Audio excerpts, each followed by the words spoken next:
என் பேர் வந்து சரவணன் சார். வயசு வந்து 43. அதாவது நான் யூனிவர்சல் ஆளு எதுக்கு முதல்ல வந்தேன்னா, எனக்கு வந்து எப்போ பார்த்தாலும் தற்கொலை எண்ணங்கள் வந்துக்கிட்டே இருக்கும். அப்புறம் தூக்கமே இருக்காது, இரவனும் தூக்கம் இருக்காது, பகலையும் தூக்கம் இருக்காது, ஒரு நிம்மதியே இருக்காது. எப்பவுமே என்னை யாரோ ஒருத்தர் பயமுறுத்துற மாதிரியே இருக்கும். எனக்குள்ள ஒரு திகில் இருந்துகிட்டே இருக்கும். அதாவது ஒரு 10 வருஷத்துக்கு முன்னாடி திடீர்னு எனக்குள்ளாக ஒரு ஏதோ ஒன்று நுழைந்த மாதிரி இருந்தது. நல்லா ஞாபகம் இருக்கு. அது நுழைந்த அன்னைக்கே எனக்கு வந்து இரவு தூக்கமே கிடையாது. சரி, நார்மலாக நம்ம என்னைக்காவது ஒரு நாள் தூங்காம விட்டுட்டேன்.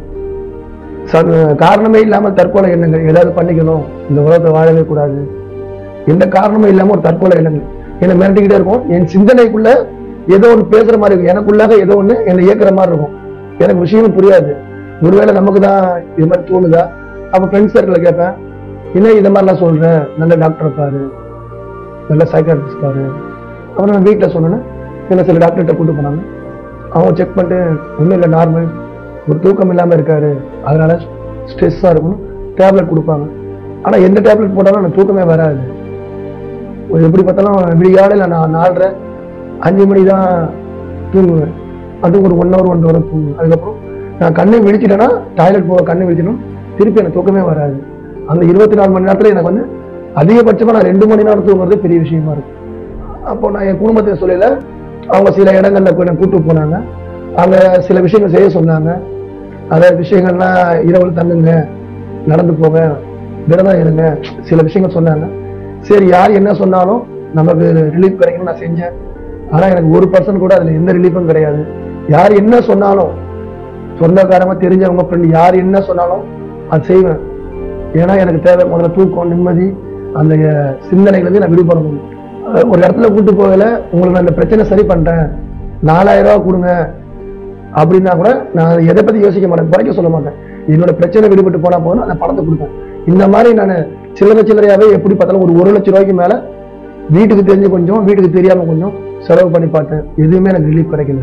11 வருஷமா எனக்கு என்னென்னமோ, நானும் மெடிடேஷன் சொல்லுவாங்க, நீங்க இப்படி பண்ணுங்க, மனசுக்குள்ள ஏதாவது சொல்லுங்க, அப்படி பண்ணுங்க, எது பண்ணாலும் என்னோட கவனத்தை நான் எங்க திசை திருப்பினாலும், ஒரு மூவி பார்த்தாலும், ஒரு புக் நாவல் படிச்சாலும், குழந்தைகளோட விளையாண்டாலும், எது பண்ணாலும் என்னோட கவனத்தை டைவர்ட் பண்ணா அந்த மைண்ட் வந்து ஆட்டோமேட்டிக்கா அந்த சூசைட் தாட் தான் போகும். அந்த நான் எடுக்கிற ஸ்டெப்ஸ் ஒரு 5 நிமிஷம் தான் அந்த ரிசல்ட் கொடுக்கும். ஒரு நாவல் படிக்கிறேன்னா ஒரு 5 நிமிஷம் தான் அந்த கதை என் மனசுக்குள்ள ஏறும். அதுக்கப்புறம் என்ன படிச்சாலும் அந்த மனசுக்குள்ள எனக்கு ஏறாது. அதாவது அந்த பழைய ஞாபகம் தான் வரும். அந்த சொல்லிக்கிட்ட மனசுக்குள்ள என்ன வந்து தற்கொலை பண்ணிக்கணும், இனிமேட்டு உனக்கு சான்ஸே கிடையாது, நீ எங்க போய் நீ உன்னை காப்பாத்திக்குவ, எல்லாம் பண்ணியாச்சு, எல்லா விஷயம் பண்ணியாச்சு, டாக்டர்கிட்ட போயாச்சு, எல்லா விஷயம் பண்ணியாச்சு, இனி பண்ண ஒண்ணுமே கிடையாது, லாஸ்ட் இதுதான் நீ கார்னர், இதுக்கு மேல நீ இந்த உலகத்தை இருக்கக்கூடாது, இருந்து என்ன பிரயோஜனம் அப்படின்னு அந்த எண்ணங்கள் வந்து மிரட்டிக்கிட்டே இருக்கும். அதே சொல்யூஷன் கொடுக்கும், எப்படி சூசைட் பண்ணிக்கணும், எந்த ஸ்டெப் எடுக்கணும், எங்க போகணும், எல்லாமே அந்த எண்ணங்கள் எனக்கு கைட் பண்ணும். அதாவது தற்கொலை பண்ணணும்னு என்ன வரையில எனக்குள்ள நான் ஒரு சான்ஸ் கொடுத்துப்பேன். இன்னும் 1 வாரம் பார்ப்போம், நம்ம மைண்டை வேற ரூட்ல பிளானிங் பண்ணி பார்ப்போம். அப்படி எது பண்ணாலும் சான்ஸ் இல்லைன்னா அப்ப நான் முடிவு பண்ணிட்டேன், இனிமேட்டு நம்மளால போராட முடியாது. ஏன்னா 11 வருஷம் போராட்டம்னு அப்போ நான் செயல் இறங்க ஆரம்பிச்சேன். அப்போ தற்கொலை பண்ணா கூட உயிர் சடனா போயிடணும், ரொம்ப கஷ்டப்பட்டு ஹாஸ்பிட்டல்லாம் போயிட்டு பண்ணக்கூடாது. இதுக்கு ஒரே ஸ்டெப்ஸ், நம்ம வந்து ட்ரெயின்ல விழுந்தா நம்மளை யாரும் காப்பாற்றவும் முடியாது, ஒரே நிமிஷம் முடிஞ்சோன்னு ஒரு 3 தடவை அதுக்கு ட்ரை பண்ணணும். இப்போ தற்கொலை பண்ணான்னு போகல, நான் தண்டவாளத்து கிட்ட நிக்கையில ஏதாவது ஒரு ட்ரெயின் வேகமா வர ட்ரெயின்ல வேலாம் நிற்பேன். ட்ரெயின்ல ரொம்ப மெதுவா வரும். அப்போ அந்த ட்ரெயின் கிட்ட வரையில எனக்குள்ள ஒரு கான்சியஸ் வரும், ஏன் நம்ம இன்னும் கொஞ்சம் டைம் எடுத்துக்க கூடாது, இன்னும் கொஞ்சம் ட்ரை பண்ணக்கூடாது. அப்போ இன்னும் ஒரு மனசு சொல்லும், இல்ல ஆல்ரெடி எல்லாமே முயற்சி பண்ணியாச்சு, இன்னும் என் நாள் கிடையாது, இல்ல ட்ரை பண்ணி பார்ப்போம். அப்படி என்ன நானே மனசுல சமாதானம் பண்ணிக்கிட்டு ரொம்ப கஷ்டப்பட்டு அப்புறம் நான் அங்கிருந்து வந்துடுவேன். வந்து நான் என்னோட வேலையை செய்வேன். ஆனாலும் இந்த வாட்டி தப்பிச்சுட்டேன், அடுத்த வாட்டி கண்டிப்பா அந்த எடுத்த முடிவு வந்து மாறாதுன்னு அந்த தாட் சொல்லிக்கிட்டே இருக்கணும். அதாவது என்னோட கடைக்கு ஒரு வாடிக்கையாளர் வருவாங்க, அவங்க யூனிவர்சல் ஆலயத்தை சேர்ந்த ஒரு அசிஸ்டன்ட். அவங்க அசிஸ்டன்ட் யாருன்னு எனக்கு தெரியாது, அவங்க ஒரு சகோதரி மாதிரி எனக்கு பேசுவாங்க. அப்போ கேட்டாங்க, நீங்க ஆள் ரொம்ப மெலிஞ்சு போயிட்டீங்க, கண்ணெல்லாம் உள்ள இருக்கு, என்ன விஷயம், உடம்பு பேசுறேன். அப்போ நான் அவங்கள்ட்ட வந்து நீங்க சகோதரி மாதிரி இருக்கீங்க உங்கள்கிட்ட சொல்றேன்னு. அப்போ நான் சிம்பிளா இதான் சொன்னேன், லைட்டா தூக்கம் வர மாட்டுது, எனக்கு கேட்ட கனவெல்லாம் வருது, சூசைட் பண்ணிக்கணும் என்ன வருது. அப்போ அவங்க சொன்னாங்க, நீங்க வந்து இங்க யூனிவர்சல் ஆலயத்துக்கு வாங்க, அங்க வந்து அவங்களுக்கு பிரச்சனை சரியாகும் அப்படின்னாங்க. அப்ப அவங்க சொல்லல, சரி நம்ம பிரச்சனை, நம்ம எங்கெங்கயோ போனோம், இங்கேயும் போய் ட்ரை பண்ணி பார்ப்போம், கடைசியா ஒரு ட்ரை பண்ணி. அப்ப நான் போனேன். போகையில இந்த மாதிரி ஃபர்ஸ்ட் மீட்டிங்ல இருக்கையில நீங்க எங்க இருந்து வாங்கி கேட்டாங்க, இந்த பிரச்சனை. அப்ப அவங்க சொன்னாங்க, சரி தொடர்ச்சியா வாங்க, விசுவாசமா வாங்க, உங்க பிரச்சனை விடுதலை ஆயிடுறாங்க. அப்ப நான் தொடர்ச்சியா போக ஆரம்பிச்சேன். எனக்குள்ள ஒரு நம்பிக்கை, சரி எவ்வளவோ செலவு பண்ணோம், இது நம்ம ஒரு முயற்சி தானே, இதையும் பண்ணி பார்க்கணும். அப்ப நான் தொடர்ச்சியா வாரத்துல புதன்கிழமை, வெள்ளிக்கிழமை, ஞாயிற்றுக்கிழமை 3 பிரேயர் மிஸ் பண்ணாம தொடர்ச்சியா வர ஆரம்பிச்சு. அப்படி வந்துட்டு இருக்கையில ஓரளவு நிவாரணம் கிடைச்சது. அந்த எண்ணங்கள் கொஞ்சம் ரிலாக்ஸ் ஆச்சு. அப்போ நான் எல்லாரும் பக்கத்துல கேட்பேன், உங்களுக்கு என்ன ஆச்சு, நீங்க எதனால வந்தீங்க? இந்த பக்கத்துல கேட்பேன், உங்களுக்கு என்ன ஆச்சு, எதனால வந்தீங்க? இப்ப அவங்களுக்கு சொல்லுவாங்க வாழ்க்கையில இவங்க வாழ்க்கையில நடந்திருக்கேன், எனக்கு நடக்க மாட்டேது, நான் ஏறக்கூடிய ஒரு 3 மாசம் மேல வரேன்னு, எனக்கு முழு ரிசல்ட் கிடைக்கல அப்படின்னு ஒரு நாள் பாஸ்டர் சொன்னாரு, நீங்க உங்க வாழ்க்கையை பீடத்து மேல அர்ப்பணிங்க, 100% அர்ப்பணிங்க. 50% 20% 100% நம்பி வாங்க, உங்க பிரச்சனை என்னன்னு பீடத்துக்கு மேல சொல்லுங்க, கண்டிப்பா ஒரு விடுதலை கிடைக்கிறாரு. அப்போ நான் ஒரு தீர்மானம் பண்ணேன், இனிமேட்டு இழக்க ஒண்ணுமே கிடையாது, எல்லா வழியும் ட்ரை பண்ணியாச்சு. நம்ம ஒரு தீர்மானம் எடுத்து பீடத்துக்கு போய் நின்று அவர்கிட்ட தேவன்கிட்ட சொன்னேன், தேவனே நான் யாரையும் நம்பல, எல்லா முயற்சி பண்ணிட்டேன், கடைசி முயற்சி நீங்க என்னை கைவிட்டீங்கன்னா அவ்வளவுதான். அதனால 100% நான் மாத்திக்கிறேன்னா கீழ்படுகிறேன், வார்த்தை கீழ்படுகிறேன், எந்த கெட்ட எண்ணங்கள், கெட்ட வார்த்தைகள், கெட்ட சகவாசங்கள்லாம் என்ன நானே மாத்திக்கிறேன்னு நான் ஒரு தீர்மானமா 100% நான் ஒப்படைக்கல. நல்லா தெரியுது, எனக்குள்ளாக ஒரு அந்த வைப்ரேஷன், பேட் வைப்ரேஷன் அதோட பவர் கம்மியாக ஆரம்பிச்சு.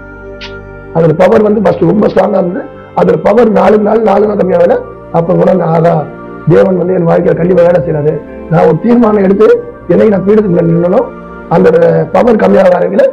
நல்லா தூங்க ஆரம்பிச்சேன். அந்த எண்ணங்கள், சிந்தனை ஓட்டங்கள் இருந்துச்சு. நான் பீடத்துக்கு 100% அர்ப்பணிச்ச பிறகு நல்லா தூங்க ஆரம்பிச்சேன். அதுக்கு முன்னாடி வீட்டுல எல்லாத்தையும் சொல்லிட்டு போயிருங்க, அது செய்யுது இது செய்யுது. அப்ப அவங்க ஒரு அளவுக்கு மேல அவங்க எப்ப பார்த்தா ஏதாவது சொல்லிட்டே இருப்பீங்க, சும்மா இருக்க மாட்டேனாங்க. இந்த வார்த்தைகள் என்னன்னா அவங்க என்ன பார்க்க ஆரம்பிச்சாங்க, என்ன எப்ப பார்த்தா ஏதாவது சொல்லிக்கிட்டு இருப்பான், இப்ப எதுவும் சொல்லாம இருக்கேன்னு. அவங்க யூனிவர்ஸ் எடுத்து போறது தெரியாது. அப்ப சொன்ன எனக்கு நான் இங்க போனேன், அதனால எனக்கு வித்தியாசம் நடந்தது. அப்படியா, நம்பவே முடியலையே. நானும் நம்பாம தான் போனேன். எல்லாரும் சொன்னாங்க கண்டிப்பா இப்ப நல்லா தூங்குறேன்.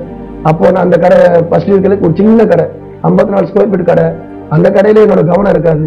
எப்ப பார்த்தாலும் இந்த எண்ணத்திலேயே நான் நிறைய செலவு பண்ண, முதலீடு கிடையாது, கடை வாடகை கொடுக்க முடியாது, கடையை காலி பண்ற ஸ்டேஜ் வந்தேன். இங்க திங்கட்கிழமை கூட்டத்துல வர ஆரம்பிக்கல. எனக்கு படிப்படியா தேவன் இதை விட பெரிய கடை, 5 மடங்கு பெரிய கடை கொடுத்தாரு. 4 ஸ்டாஃப் வச்சு சம்பளம் கொடுக்குறேன். இன்னைக்கு அந்த கடைக்கு 7,500 வாடகை.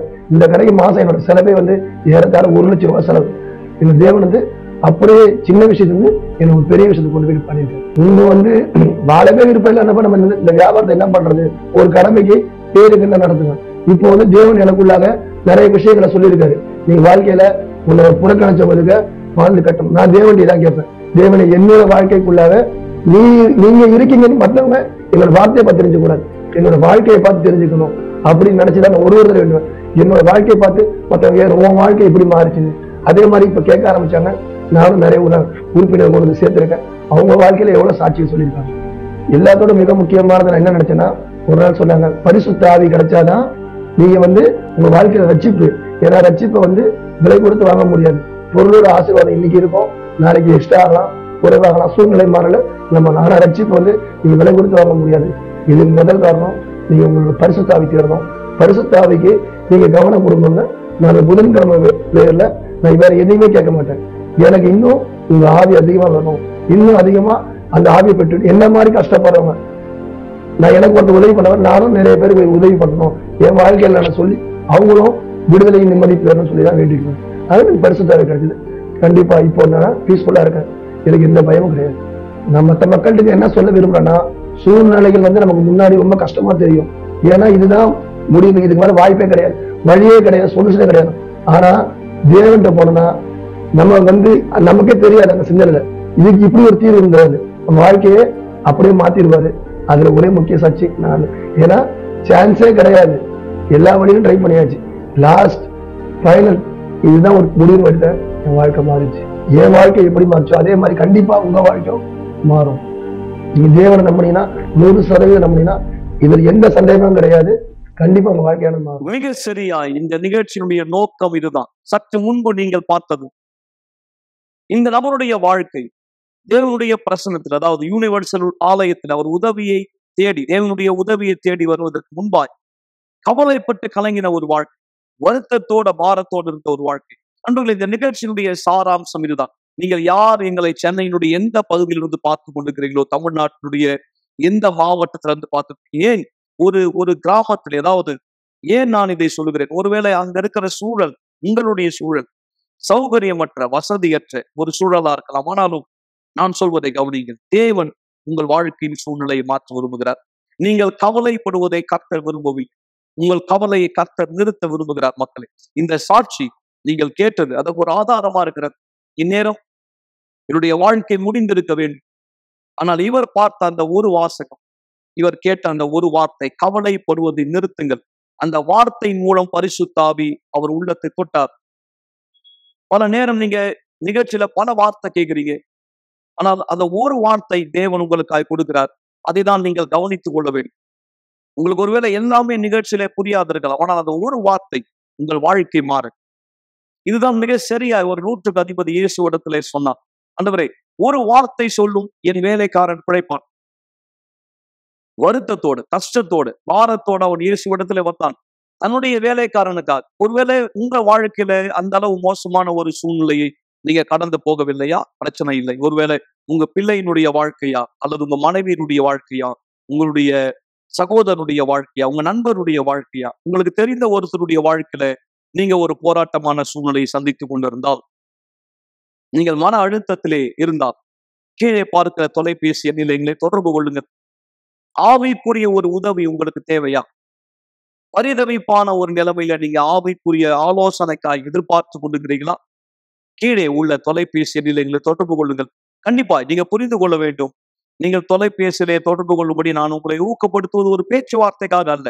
இல்லை நண்பர்களே, பல நேரம் மக்கள் தொலைபேசியில தொடர்பு கொள்ளும் போது அவங்களுடைய எல்லா கஷ்டங்களையும் எல்லாவற்றையும் வெறும் சொல்லிக் கொண்டிருக்க விரும்புறாங்க. நீங்க வெறும் கஷ்டங்களை சொல்லிக் கொண்டிருப்பதற்கான ஒரு வாய்ப்பாய் இதை பயன்படுத்தாதீர்கள். மாறாய் கஷ்டங்கள் நிறுத்தப்படுவதற்கான வாய்ப்பாய் இந்த நிகழ்ச்சி எடுத்துக்கொள்ளுங்கள். தொலைபேசி அழைப்பையும் நீங்க அதற்காக தான் பயன்படுத்த வேண்டும். கஷ்டங்கள் நிறுத்தப்பட எப்படி பாஸ்டர் கஷ்டம் நிறுத்தப்பட முடியும்? ஒரு வார்த்தை உங்களுக்கு ஆண்டவர் கொடுக்கிறார். சாட்சியின் வழியாய், செய்தியின் வழியாய், நிகழ்ச்சியின் வழியாய், ஏன் தொலைபேசியினுடைய ஆலோசனை வழியாயும் கூட அதை எடுத்துக்கொள்ளுங்கள், கடைபிடியுங்கள்.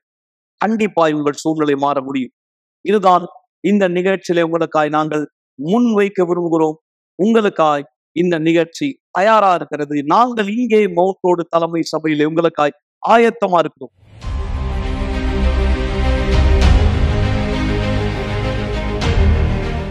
வணக்கம் மக்களே, மிக சரியாய் இந்த நேரம் அண்ணா சாலை 1000 விளக்கு பகுதியில் அமைந்துள்ள நம்முடைய யூனிவர்சல் ஆலயத்திய தலைமை சபையிலே நான் நின்று கொண்டிருக்கிறேன். மிக சரியா இந்த நேரம் நான் உங்களுக்கு அறிவிக்க விரும்புவது பிப்ரவரி மாதம் 25ஆம் தேதி, பிப்ரவரி மாதம் காலை 9:30 மணி, ஞாயிறு காலை 9:30 மணி நாம் ஒன்றிணைய போகிற மாபெரும் இந்த வருடத்தினுடைய மாபெரும் சிறப்பு நிகழ்ச்சி. இந்த வருடத்துடைய மிகப்பெரிய சிறப்பு நிகழ்ச்சி இதுதான். இந்த நிகழ்ச்சியுடைய விசுவாசத்தை குறித்துதான் நான் உங்களுக்கு முன்னறிவிக்க விரும்புகிறேன். நீங்கள் இங்கே திரையில பார்ப்பதை போல நீங்கள் யார் மன அழுத்தம், பதற்றம், ஆரோக்கிய பிரச்சனைகள், தற்போதைய எண்ணங்கள், மேலும் உறவுகளின் பிரச்சனை, துரதிருஷ்டங்கள், பாவங்களினால் பாதிக்கப்படுதல், ஆவிக்குரிய தாக்குதல்கள், உடல் வலி, பொருளாதார பிரச்சனைகள், புகைப்பிடித்தல், கெட்ட பழக்கங்கள், அழிக்கப்பட்ட திருமண வாழ்க்கை, தீர்க்க முடியாத வியாதிகள், சுவாசத்தை இழந்து கொண்டிருக்கிறீர்கள், கடன் பிரச்சனையால் பாதிக்கப்படுகிறீர்கள், வாழ்க்கையிலே சுழல்கிறீர்கள், பயத்தினால் தாக்கப்பட்டிருக்கிறீர்கள், கெட்ட கனவினால் ஒவ்வொரு பொருத்தப்பட்டு கொண்டிருக்கிறீர்கள், மேலும் மற்ற பிரச்சனைகளை யார் இந்த படத்தில் செல்கிறீர்களோ நான் தனக்கு ஒரு சிறப்பு அழைப்பு கொடுக்கிறேன். நீங்கள் யாரா இருந்தாலும், எந்த நம்பிக்கையை சேர்ந்தவராக இருந்தாலும், எந்த இடத்தை சேர்ந்தவராக இருந்தாலும், இது உங்களுக்கான இடம். நான் நம்புகிறேன் உங்களுடைய கவலைகள் நிறுத்தப்படும்படியாய், உங்களுடைய கவலைகள் நிறுத்தப்படும்படியாய் இது உங்களுக்கான இடம். நீங்கள் என்னுடைய சிறப்பு விருந்தினர், முற்றிலும் இலவசமாய் உங்களுடைய உறவினர், உங்களுடைய நண்பர்கள், அக்கம் பக்கத்தினர் யாரெல்லாம் பிரச்சனையோ நீங்கள் வரவேற்கப்படுகிறீர்கள். விசேஷமாய் ஏதோ உங்களுக்கான இடம், உங்கள் கவலைகள் நிறுத்தப்படும்படியாய் நாங்கள் உங்களுக்காக இங்கே காத்திருக்கிறோம்.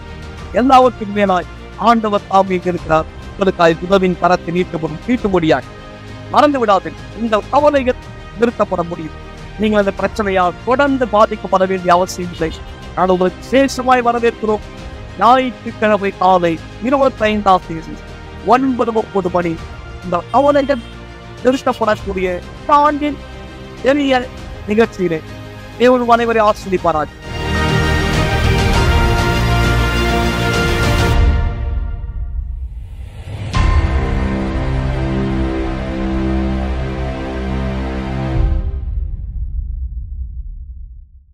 மீண்டும் நான் உங்களை வரவேற்கிறேன். கண்டிப்பா இது வெறும் இங்கே தலைமை சபை மவுண்ட் ரோடிலே மாத்திரமல்ல நண்பர்கள். இங்க ஒருவேளை தண்டையார்பேட்டை பகுதியை சேர்ந்தவங்க, குறுக்குப்பேட்டை பகுதியை சேர்ந்தவர்கள், வண்ணாரப்பேட்டை பகுதியை சேர்ந்தவர்கள், நீங்கள் பேசன் பிரிட்ஜனுடைய அருகாமையில அல்லது இந்த மாதிரி சூளை அப்படிப்பட்ட இடத்தை நீங்க சேர்ந்தவராக இருந்தால், குறுக்குப்பேட்டையிலையும் நம்முடைய மக்கள் தயாரா இருக்கிறார்கள். நம்முடைய ஆலயம் அங்க இருக்கிறது, வேலன் திருமண மாளிகையிலே.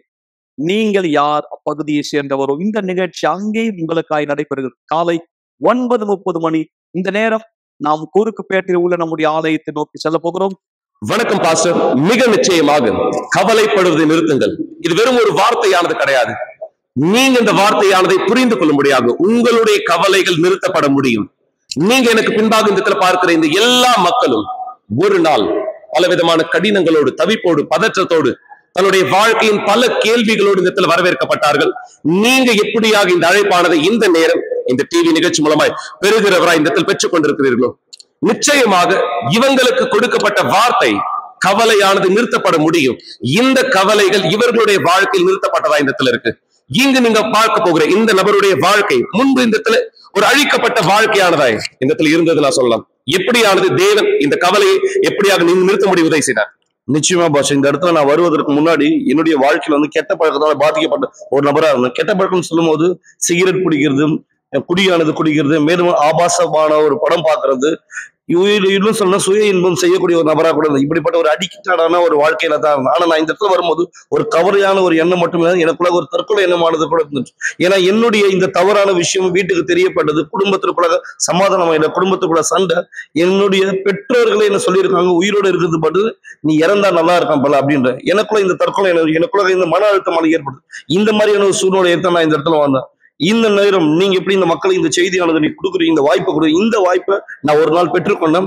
இன்னைக்கு என்னுடைய வாழ்க்கையில நான் இந்த மாற்றத்தோட இருக்கேன். மேலும் தேவன் இந்த நேர்மறையான பலனை கொடுத்து இன்னொருத்தர் உதவி செய்யக்கூடிய இடத்துல இந்த இடத்துல மாத்தி இருக்கார். மிக நிச்சயமாக இந்த நபருடைய கவலை நிறுத்தப்பட்டது நீங்க கேட்ட பிரகாரமாக.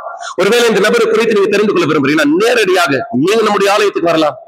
இங்கு இந்த இடத்துல நீங்கள் இவரோடு இந்த இடத்துல பேசலாம். தேவன் இவருடைய வாழ்க்கையில் என்ன செய்தாரோ அது நிச்சயமா நீங்களே இந்த இடத்துல கேட்டு தெரிஞ்சுக்கலாம். இவருக்கு மட்டுமல்ல, இங்க இருக்கிற ஒவ்வொருவருக்குமே. உதாரணத்துக்கு இன்னொரு நபர், உங்களுடைய வாழ்க்கை முன்பு என்னவா இருந்தது, இந்த நிகழ்ச்சியிலே முன்பு எப்படியாக நீங்க பலனை பெற்றுக்கொண்டீங்க, தேவன் உங்களுக்கு என்ன உதவி செய்தார்? நான் யூனிவர்சல் ஆலயத்துக்கு வரதுக்கு முன்னாடி வெளி தோற்றத்துக்கு நான் நல்லவனா இருந்தாலும் உட்புற தோட்டத்தில் நான் அந்த அளவுக்கு அழுக்கான ஒரு நபரா இருந்தேன். நான் போற பாதை தவறான பாதையா இருந்தாலும் என்னுடைய பார்வைக்கு அதுதான் சரியான பாதைன்னு ஒரு எண்ணத்தோட இருந்தேன். கெட்ட சகவாசங்கள், கெட்ட பழக்கத்தோட ஈடுபட்டு தவறான ஒரு பார்வையோட ஒரு நபரா இருந்தேன். ஆனா நான் யூனிவர்சல் ஆலயத்துக்கு வந்த பிற்பாடு என்னுடைய வார்த்தை நான் கேட்டேன். என்னுடைய வாழ்க்கை இந்த இடத்துல மாறு என்ற அந்த நம்பிக்கை எனக்குள்ள வந்தது. அந்த ஒரு வார்த்தை என் முழு வாழ்க்கையை மாத்திருச்சு பாசர். சோ இன்னைக்கு உங்களுடைய கவலைகள் நிறுத்தப்பட்டதா இருக்கு, சரியா? ஆமா பாசர்.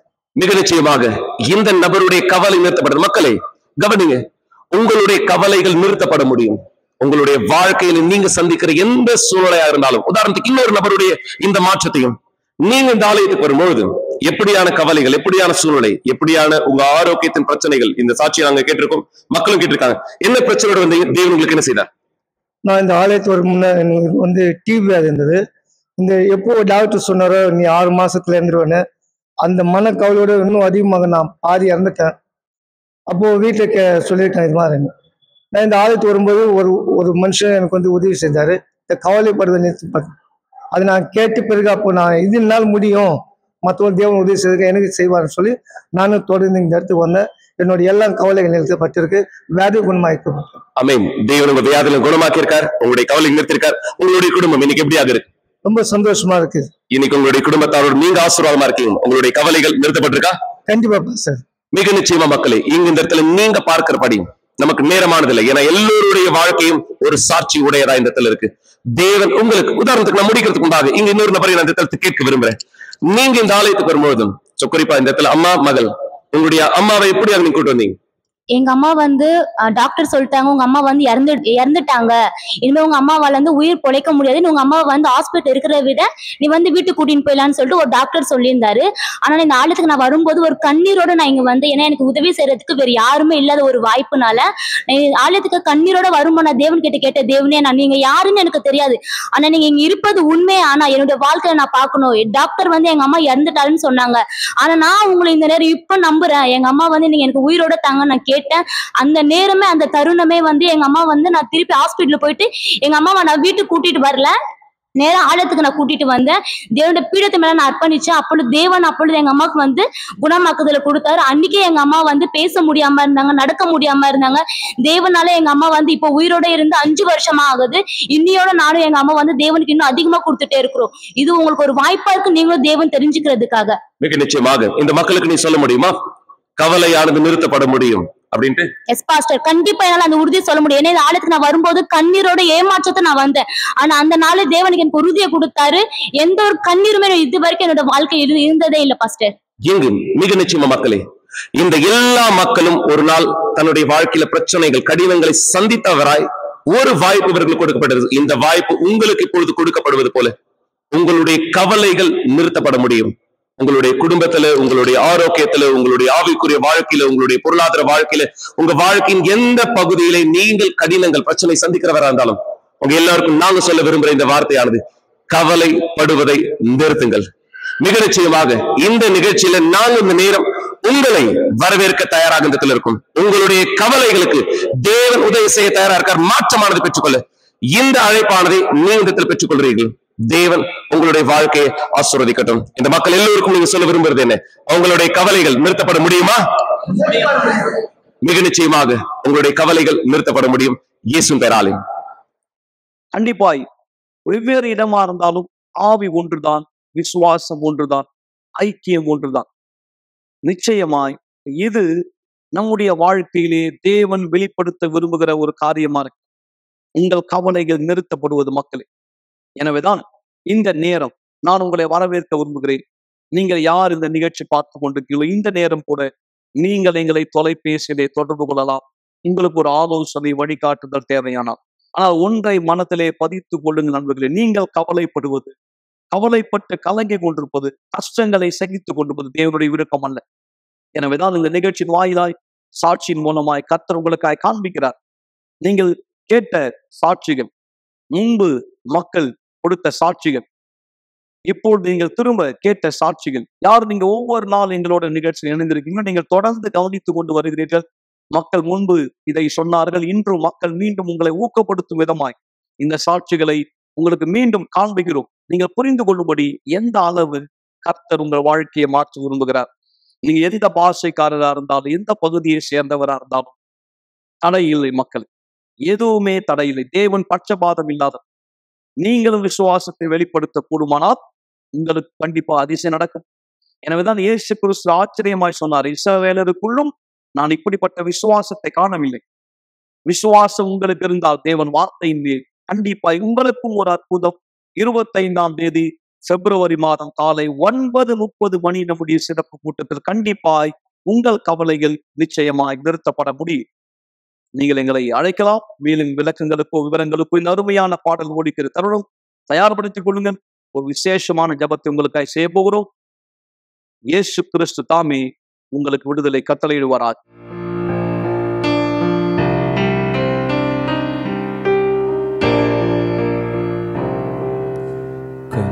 கண்களிலே கண்ணீரோடு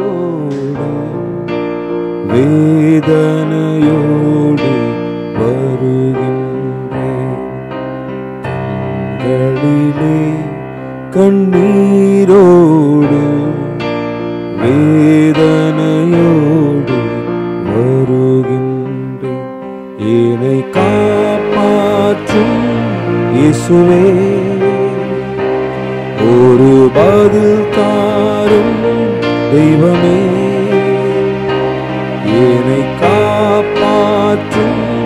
இயேசுவே ஒரு பதில் தாரும் தெய்வமே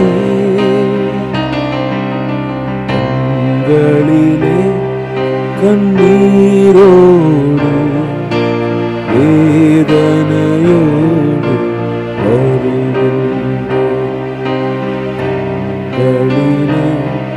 கண்ணீரோடு வேதனையோடு வருகின்றே என்னை காப்பாற்றும் இயேசுவே ஒரு பதில் தாரும் தெய்வமே என்னை காப்பாற்றும் இயேசுவே ஒரு பதில் தாரும் தெய்வமே கண்களிலே கண்ணீரோடு வேதனையோடு வருகின்றே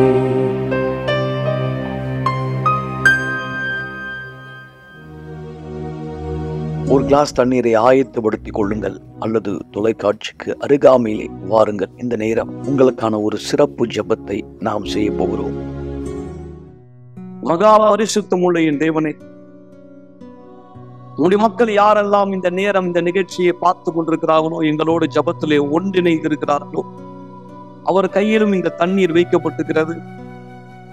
குடும்பத்திலே பல குழப்பங்கள், திருமண வாழ்க்கை, மனதளவிலே பல போராட்டங்கள் தேவன். பல பேருடைய மனசு பல வார்த்தைகளினால் காயப்பட்டிருக்கிறது, பல விஷயங்களினால் காயப்பட்டிருக்கிறது. சிலர் ஒருவேளை உமக்கு உண்மை தன்மையா இருக்க பல அவமானங்களை அடைந்து சென்று கொண்டிருக்கலாம், பல போராட்டங்கள். எந்த கவலையினால் இவர் பாதிக்கப்பட்டவரா இருந்தாலும் சரி, இந்த கவலை நிறுத்தப்பட முடியும். உமக்கு அந்த சக்தி உண்டு. எனவேதான் அந்த 100க்கு அதிபதி கேட்டான், ஒரு வார்த்தை சொல்லும் என் வேலைக்காரன் பிழைப்பான் என்று. இன்னைக்கு மக்கள் கேட்ட இந்த ஒரு வார்த்தை இவர்கள் வாழ்க்கைக்கான பதிலாய் அமைய, கவலைகள் நிறுத்தப்பட முடியும் என்ற இந்த வார்த்தை. இந்த தண்ணீரை குடிக்கும் பொழுது இவர் தாகம் தணிக்கப்படுவதைப் போல உள்ள ஏக்கம் தணிக்கப்படட்டும். சுமைகள் நீங்கட்டும், பணிகள் மறையட்டும். தூக்கமின்மையினால் கெட்ட கனவினால் பாதிக்கப்பட்டவர் இந்த நிகழ்ச்சியிலே இந்த ஜெபத்தை பெற்றுக் கொண்டிருப்பாரானால், இயேசுவின் பெயரால் நான் அவரை விடுதலை செய்கிறேன். தூக்கமின்மையின் ஆவி வெளியேறட்டும், கெட்ட கனவுகளின் ஆவி வெளியேறட்டும். நிம்மதியான ஒரு உறக்கத்தை கொடும், சமாதானமான ஒரு இரவை கொடும் தேவன். ஒவ்வொரு இரவும் கலவரமான ஒரு இரவா இருந்திருக்கலாம், இந்த இரவு சமாதானமான இரவா அமையும். எத்தனையோ வருடங்கள் தூங்காமல் இவர் இருந்திருக்கலாம், எத்தனையோ மாதங்கள், எத்தனையோ நாட்கள், எத்தனையோ வாரங்கள். இந்த இரவு ஒரு ஆழ்ந்த உறக்கத்தை, திருப்தியான உறக்கத்தை, ஆரோக்கியமான உறக்கத்தை கொடுக்கும். மறுநாள் காலை தம் வேலையை தொடர் இவர் புதுப்பிக்கப்படும். தண்ணீரை ஆசீர்வதிக்கிறேன். ஜெபத்தை கேட்டுக்கொண்டிருக்கிற ஒவ்வொரு குடும்பங்களை ஆசீர்வதிக்கிறேன் ஆண்டவராகிய இயேசுவின் பெயராலே.